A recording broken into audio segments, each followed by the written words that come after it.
నమస్తే, welcome to చిత్రసీమ. ఈరోజు కూడా మరికొన్ని ఇంట్రెస్టింగ్ టాపిక్స్తో అనలిస్ట్ భరద్వాజ్ గారితో వచ్చేసాం. సో ఈరోజు కొన్ని టాపిక్స్ చర్చించేద్దాం. Hello sir. హలో సార్, ఈరోజు కొన్ని హాట్ టాపిక్స్ ఉన్నాయి, కొన్ని సరదా టాపిక్స్ ఉన్నాయి. సో హాట్ టాపిక్ విషయానికి వస్తే వీణా శ్రీవాణి గారు మీడియా పైన చేసినటువంటి వ్యాఖ్యలు, ఈ వ్యాఖ్యల్ని ఏ రకంగా తీసుకోవాలి, అది జర్నలిస్టులను కూడా అక్కడ ఆవిడ చెప్తూ స్పెసిఫిక్గా తను చెప్పాల్సింది చాలా స్ట్రైట్ ఫార్వర్డ్గా చెప్పేశారు. అయితే 3 విషయాలు ప్రధానంగా మాట్లాడారు ఆవిడ. సినిమాకి కన్ఫైన్ అయ్యి మాట్లాడదలుచుకుంటే రివ్యూల గురించి మాట్లాడారు ఆవిడ. అంటే మా అసోసియేషన్ ప్రెసిడెంట్ హోదాలో మంచు విష్ణు గారు మాకు ఫోన్ చేశారు. ఆ సందర్భంగా ఆయన ఏమీ పెద్ద ఇబ్బందికరంగా మాట్లాడలేదు, కానీ కొన్ని విషయాలు ఆయన చెప్పారు. అయితే ఆయనకు నేను కొన్ని సూచనలు చేయదలుచుకుంటున్నాను అని చెబుతూ, మీ సినిమాలను ఫ్లాప్ చేస్తున్నటువంటి రివ్యూ వాళ్ళని కట్టడి చేయండి అని మూవీ ఆర్టిస్ట్ అసోసియేషన్ అధ్యక్షుడికి ఈవిడ అడ్వైజ్ చేశారు. రివ్యూల మీద ఆల్రెడీ ఒక గొడవ జరుగుతోంది. అంటే ఈయన వంశీ అనే ప్రొడ్యూసర్ గారు ఆల్రెడీ దాడి చేసున్నాడు సితారా ఎంటర్టైన్మెంట్స్ ఆయన. దాంతోపాటు నిన్న హీరో రామ్ కూడా రివ్యూస్ మీద కొంత ఫోకస్ పెట్టి మాట్లాడాడు ఆయన. ఈ దాడి ఆల్రెడీ జరుగుతోంది. రివ్యూలు సినిమాలను ఇబ్బంది పెడుతున్నాయి అనే దాడి జరుగుతోంది. ఈవిడ కొత్తగా రివ్యూల గురించి మాట్లాడక్కర్లేదు. ఒకటి, రివ్యూ అనేది సినిమా బాగుందా లేదా అనేది చెప్తారు, దాన్ని బట్టి సినిమా ఫైట్ డిసైడ్ అవుతుంది. సినిమా బాగుండి రివ్యూస్ వలన బ్యాడ్ అయిన సినిమాలు ఏవీ లేవు. సినిమా కంటెంట్ బాగోక ఫ్లాప్ అయిన సినిమాలు ఉన్నాయి.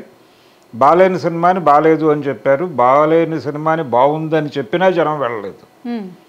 చాలా సినిమాలకి కొన్ని సందర్భాల్లో బాగుంది అని చెప్పారు రివ్యూస్, అయినప్పటికీ జనానికి తెలుసు ఏ సినిమా బాగుందో.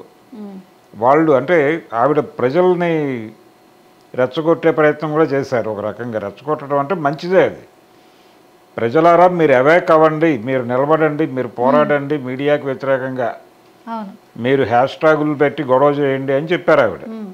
ఇలాంటివే కావాలి, స్పెసిఫిక్గా మాకు ఇలాంటివి పెట్టండి అని చెప్పి కూడా అని చెప్పారు. హింట్ ఇచ్చారు. అందులో భాగంగా ఆవిడ ప్రజల్ని అవేకన్ చేసేటువంటి ప్రయత్నం చేయటం మంచిదే. కానీ రివ్యూ అనేది నిష్పాక్షికంగా ఉండాలనే కోరుకుంటారు ఎవరైనా. కమర్షియల్ సినిమాలని రివ్యూలు ఏం చేయలేవు అనే విషయం ప్రూవ్ అయింది ఆల్రెడీ. బ్యాడ్ రివ్యూలు ఉన్నా కానీ థియేటర్ల దగ్గర కలెక్షన్స్ వచ్చిన సినిమాలు అనేకం ఉన్నాయి. చిరంజీవి గారి సినిమాలు ఉన్నాయి, కృష్ణ గారి సినిమాలకి రివ్యూలు బాగుండేవి కాదు, రామారావు గారి సినిమాలకి రివ్యూలు బాగుండేవి కావు. ఏమిటా ఏజ్లో ఆయన డ్యాన్సులు స్టెప్పులు అని రాసేవాళ్ళు, అయినప్పటికీ అవి ఎవరు ఏం పట్టించుకోలేదు, థియేటర్లకు వెళ్ళి చూసేవాళ్ళు. కాబట్టి రివ్యూల గురించి ఆవిడ మాట్లాడిన మాట తప్పు. రెండోది, ఆవిడ ఇంకొక ప్రస్తావన చేశారు. అంటే ఏది మాట్లాడాలో అది మాట్లాడట్లేదు మీడియా అని. అంటే ఉద్యోగాలు లేవు, నిరుద్యోగం ఉంది, దాని గురించి మీరు మాట్లాడుతున్నారా? మహిళలకు రక్షణ లేదు, ఆ విషయం మీరు మాట్లాడుతున్నారా? ఇలా మాట్లాడారు ఆవిడ. నిజమే, చాలా పట్టించుకోవాల్సిన విషయాలు పట్టించుకోని మాట వాస్తవమే. అలాగే దాంతోపాటు ఆవిడ ప్రస్తావించిన విషయాల్లో ప్రధానంగా ఒక మంచి పాయింట్ ఉంది. అదేంటంటే కొన్ని సందర్భాల్లో డైవర్షన్ స్కీమ్ కింద ఇలాంటివి పట్టుకొస్తున్నారు. అంటే ఉదాహరణకి మొన్న కాకినాడ పోర్ట్లో 4 కంటైనర్ల డ్రగ్స్ దొరికినాయి. ఆ తర్వాత ఫాలోఅప్ న్యూస్ లేదు దాని మీద. అలాగే చంద్రబాబు నాయుడు గారు వరల్డ్ బ్యాంక్ నుంచి వచ్చినటువంటి ప్రతినిధులతో చర్చలు జరిపారు. దానికి సంబంధించి ఏమిటి అనేది ఫోకస్ అవుతూ ఎవరూ మాట్లాడలేదు, దాని మీద చర్చలు జరగలేదు ఎక్కడ. అలాగే ఆయన కొత్త ఇండస్ట్రియల్ పాలసీ ప్రకటించాడు, దాని మీద ఎక్కడా చర్చ లేదు. వీటన్నిటినీ డైవర్ట్ చేస్తూ రకరకాల విషయాలు ముందుకు వచ్చేస్తున్నాయి.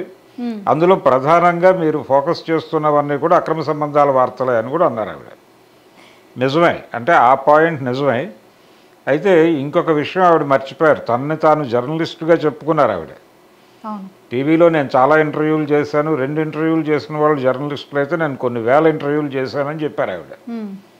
ఓకే, ఆవిడ ఇంటర్వ్యూలు చేసి ఉండొచ్చు, జర్నలిస్ట్ అయి ఉండొచ్చు, కానీ ఆవిడ మర్చిపోయిన విషయం ఏంటంటే మీడియా కూడా సెక్టేరియన్గానే మారిపోయింది. ఆ విషయం ఎవరికైనా తెలుసు.